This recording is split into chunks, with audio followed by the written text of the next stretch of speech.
Kita lanjutkan dialog kita pemirsa, sengkarut lapas bikin sesak napas. Saya ingin ke Pak Erasmus. Pak Erasmus, dari kita Ya, berkaca dengan persoalan yang kemarin terjadi ini, tidak hanya lapasnya yang mungkin dikatakan maintenance-nya kurang terjaga begitu selama puluhan tahun, tapi juga jangan-jangan napinya ini sesak napas di dalam sel. Nah, yang mayoritasnya adalah napi narkoba. Anda melihat persoalan ini seperti apa? pertama-tama, sama seperti Bu Rika, saya mau mengucapkan bela sungkawa, turut berduka cita dan sedalam-dalamnya kepada para korban, keluarga korban, dan juga tentu saja pihak Dirjen Pas ya yang selama ini tentu saja berupaya membina ya di tengah-tengah permasalahan overcrowding atau kelebihan beban lapas ini. Yang pertama, Mas, saya langsung saja begini. Peningkatan besar terkait dengan kelebihan beban ini terjadi paling signifikan itu tahun 2014 ketika Pak Presiden kita hari ini Pak Jokowi menyatakan perang terhadap narkotika. Jadi ketika beliau menjadi presiden, memang aparat penegak hukum kita sangat-sangat eksesif terhadap kasus-kasus narkotika dan itu termasuk diantaranya pengguna dan pecandu yang kemudian dimasukkan ke dalam penjara dan angkanya sangat tinggi. Dalam data lapas hari ini kita bisa lihat misalnya 25.000 ya Bu, nanti Bu Rika mungkin bisa koreksi saya, 25.000 dalam itu informasi yang disediakan lapas. Tapi kalau kita lihat penelitian yang dilakukan oleh ICJR misalnya, angkanya bisa 3 kali lipat. Jadi kami menduga ada sekitar 60.000 pengguna, hampir 70.000 pengguna di dalam lapas dan rutan di Indonesia. Karena apa? Karena salah satu masalah terbesarnya adalah undang-undang narkotika yang gagal untuk mengklasifikasi siapa pengguna, siapa penyalahguna, dan siapa bandar narkotika. Jadi, Mas, yang perlu saya tekankan begini, masalah ini sudah diketahui lama sekali. Ini klasik. Semua orang yang melakukan penelitian terkait lapas, pemidanaan tahu betul bahwa dari sejak lama masalah overcrowding kita itu salah satunya diakibatkan oleh undang-undang narkotika. Dan kemudian diperburuk dengan tadi Bu Rika sudah mengatakan tentu lapas tidak mungkin bisa sendiri.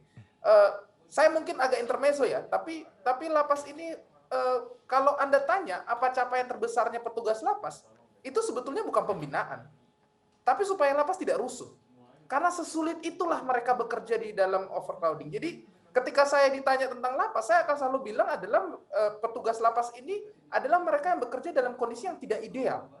Jadi siapa yang kemudian kita harus tanyakan? Nah, yang ditanyakan kan ini tadi ya, undang-undang narkotika kita mau dibawa kemana? Nah, ini kan ada di satu kantor yang sama dengan Ibu Rika nih.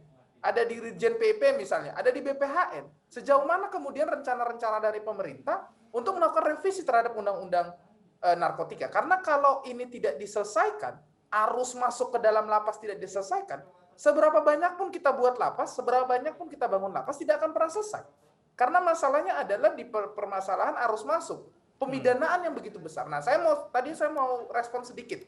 Ibu Rika mungkin mengatakan tadi ada masalah di aparat penegak hukum. Ini saya mewakili Ibu Rika lah, karena mungkin Ibu Rika tidak enak ya, karena sama-sama pemerintah. Tapi bagi saya polisi, jaksa, hakim nggak peduli.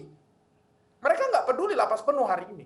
Karena apa? Karena kalau mereka peduli, angka pemenjaraan alternatif pidana itu bisa tinggi angkanya.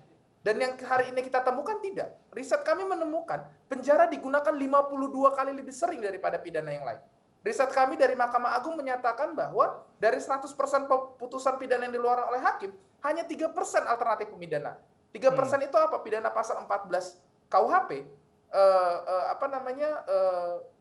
tentang pidana percobaan begitu ya, yang digunakan tadi sempat disampaikan Ibu Rika. Jadi bagi saya kalau kita sungkan untuk menunjuk siapa yang kemudian harus bersama-sama menanggung 44 berarti tadi Ibu ya, 44 nyawa yang hilang, ya kita semua dalam sistem peradilan pidana ini menanggung.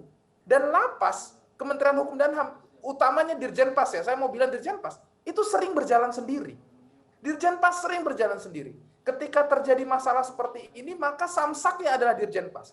Yang dipersalahkan selalu pemasyarakatan. Yang disalahkan selalu pemasyarakatan. Padahal kita tidak pernah tanya, dari mana jumlah besar ini datang? Mereka datang dari penahanan kepolisian, penuntutan kejaksaan, dan pemidanaan oleh hakim yang berujung pada pemenjaraan. Selalu penjara menjadi solusi. Nah, ini yang saya rasa perlu untuk kemudian dibenahi oleh Pak Menteri. Nah, Pak Yasona kan sudah jadi Menteri dari 2014. Saya rasa cukuplah satu periode untuk melakukan evaluasi. Nah, sekarang saatnya melakukan kerja nyata. Kerja nyatanya apa? Pak Menteri harus di depan. Bilang sama Dirjen PP, bilang sama BPHN, segera revisi Undang-Undang Narkotika. Kalau bisa Pak Jokowi yang bicara. Pak Jokowi harus bilang kepada polisi dan jaksa, saya tidak mau lagi dengar pengguna pecandu masuk ke dalam penjara. Pak Jokowi juga harus keras mengatakan kepada polisi dan jaksa, saya tidak mau apa-apa di penjara. Nah, baru diskusi tentang dengan Mahkamah Agung tentunya di badan peradilan untuk bagaimana bisa memberikan putusan yang melulu tidak penjara. Saya rasa itu, Mas. Baik. Jadi di hulunya terkait undang-undang narkotika juga sudah bermasalah ya, dan berkontribusi dalam proses pemenuhan napi di lapas. Dan saya ingin ke Mbak Rika. Bu Rika, ini tadi dikatakan sulit menjaga lapas, kemudian bekerja dalam kondisi yang tidak ideal. Nah, selama ini apa upaya yang bisa dilakukan oleh Dirjenpas dalam membantu memaksimalkan kinerja petugas di lapangan?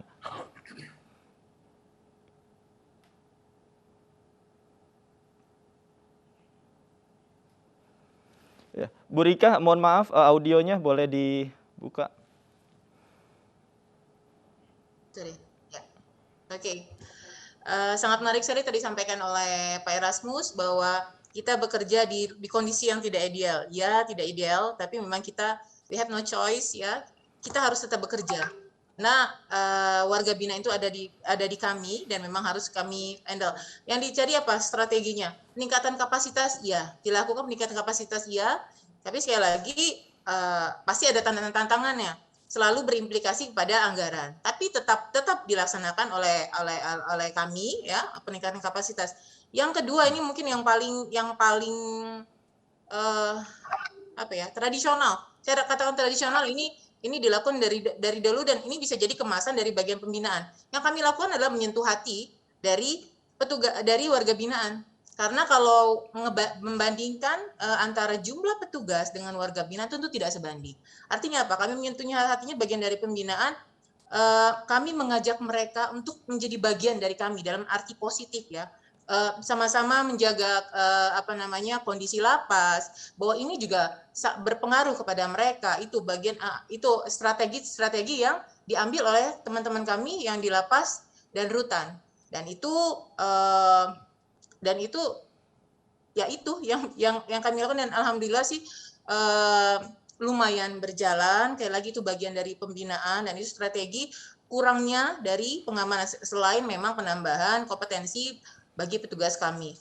Punishment dan reward juga dilakukan karena kami juga tidak terlepas adanya oknum-oknum petugas kami yang mungkin akan merugikan organisasi atau institusi. Tapi sekali lagi mungkin itu nilainya tolong tidak jangan menjadi wajah kepada bagi seluruh jumlah petugas kami yang sangat lebih banyak yang masih berintegritas untuk melakukan kerjanya membina warga binaan. Baik.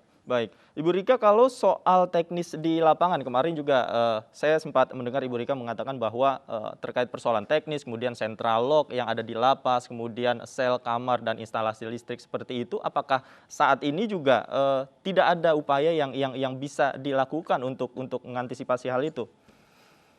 Ya. Saat ini kan kita ada 5 tim yang sudah dibentuk dipimpin oleh Bapak Direktur Jenderal Pemasyarakatan, masing-masing memiliki tugasnya masing-masing. Ada diantaranya adalah penanganan jenazah dan keluarganya, dan satunya lagi adalah pemulihan recovery dari lapas kelas 1 Tangerang, karena memang lapas ini harus segera dibenahi karena ada kapasitas sekitar 122 di blok C2 yang hilang karena terbakar. Nah, ini kita sedang melakukan recovery, sedang melakukan asesmen kebutuhan dari lapas kelas 1 Tangerang, dan ini juga langsung terhubung kepada lapas rutan yang lain. Bapak Dirjen di hari yang sama di hari kemarin sudah mengeluarkan surat edaran melalui Kepala Kantor Wilayah untuk mengarahkan UPT Pemasyarakatan khususnya lapas dan rutan untuk melakukan asesmen terhadap sarana prasarana khususnya instalasi listrik, bekerja sama dengan pihak terkait dalam hal ini PON untuk mengecek semuanya agar ini menjadi bagian dari deteksi dini agar kejadian yang sama tidak terulang kembali. Gitu, Mas. Baik. Terima kasih Ibu Rika dan Pak Erasmus. Kita harapkan bersama semua persoalan yang sudah menjadi sistemik ini bisa menemukan solusi, paling tidak juga meminimalisir bahwa masuknya napi-napi narkoba tadi yang turut berkontribusi terhadap penuhnya lapas. Terima kasih sekali lagi sudah bergabung bersama kami di iNews Sore. Selamat sore. Pemirsa, Menteri Hukum dan HAM Yasona Lawli mengunjungi korban kebakaran lapas di RSUD Kabupaten Tangerang, Banten. Yasona memberi bantuan kepada keluarga korban. Menkumham Yasona Lawli mengaku sempat berbincang dengan sejumlah korban yang tengah dirawat intensif. Selain menderita luka bakar serius, para korban juga mengalami trauma. Yasona kemudian memberi bantuan kepada seluruh korban, termasuk santunan dan biaya pemakaman kepada keluarga korban tewas. Sementara itu, terkait investigasi penyebab kebakaran, Yasona menyerahkannya kepada kepolisian. Bisa melewati masa-masa kritis sekarang ini. Sekaligus saya memberikan santunan kepada 3 keluarga di sini, ya. Ada anak Pak Timotius, ada istri, ada pamannya, ya, yang meninggal. Kami beri santunan.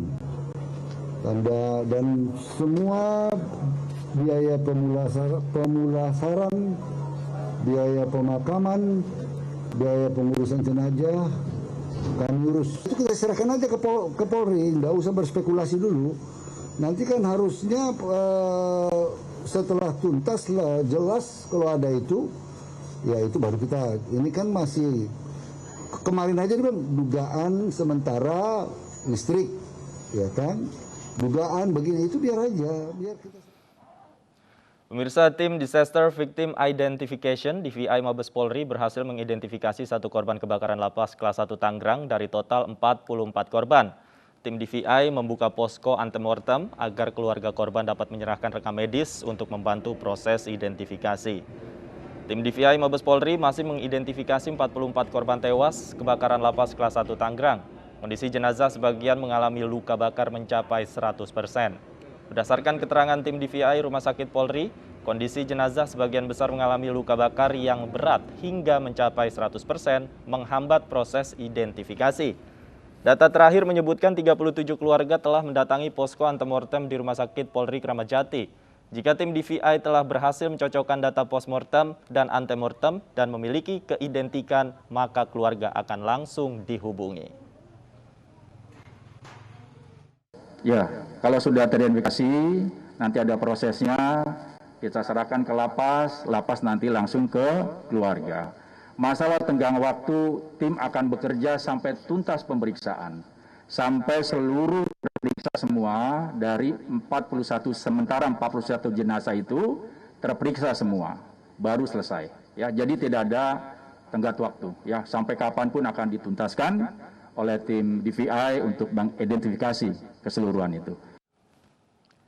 Keluarga korban kebakaran lapas kelas 1 Tangerang, Banten masih menunggu proses identifikasi di Rumah Sakit Polri Kramat Jati, Jakarta. Saat ini tim DVI Polri baru berhasil mengidentifikasi 1 dari 41 jenazah korban. Keluarga korban kebakaran lapas kelas 1 Tangerang masih menunggu proses identifikasi jenazah di Rumah Sakit Polri Kramat Jati. Beberapa dari mereka telah menyerahkan data antemortem yang diminta tim DVI Polri seperti rekam medis, gigi, DNA, serta identitas korban untuk membantu proses identifikasi. Hal ini dilakukan karena semua kondisi jenazah korban kebakaran lapas kelas 1 Tangerang terbakar 100%.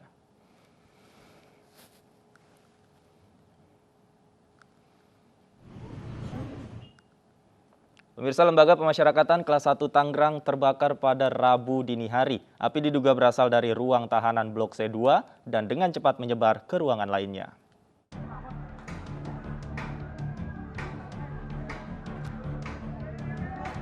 Kebakaran dahsyat terjadi di Kompleks Lapas kelas 1 Tangerang, Banten pada Rabu dini hari. Api mulai membakar Blok C2 pada pukul 1.50 waktu Indonesia Barat, diduga akibat hubungan pendek arus listrik. Akibatnya, 41 narapidana ditemukan meninggal dunia, sementara 81 lainnya luka-luka. Blok C2 terdiri dari 19 sel berkapasitas 38 orang, namun blok ini dihuni 122 narapidana. Api baru dapat dipadamkan sekitar pukul 3.30 waktu Indonesia Barat dengan 12 unit mobil damkar. Puluhan narapidana tewas di sel yang terkunci. Jenazah para korban kemudian dievakuasi ke Rumah Sakit Polri Kramat Jati. 8 korban dengan luka berat dirujuk ke RSUD Kota Tangerang, 9 korban luka ringan dirawat di klinik lapas, dan 64 korban lainnya ditempatkan di masjid lapas. Kemenkumham kemudian membentuk 5 tim untuk penanganan kasus kebakaran ini, yaitu tim identifikasi, pemulasaraan, pemulihan keluarga, koordinasi pemangku kepentingan, dan informasi perkembangan penanganan kasus. Tim iNews melaporkan.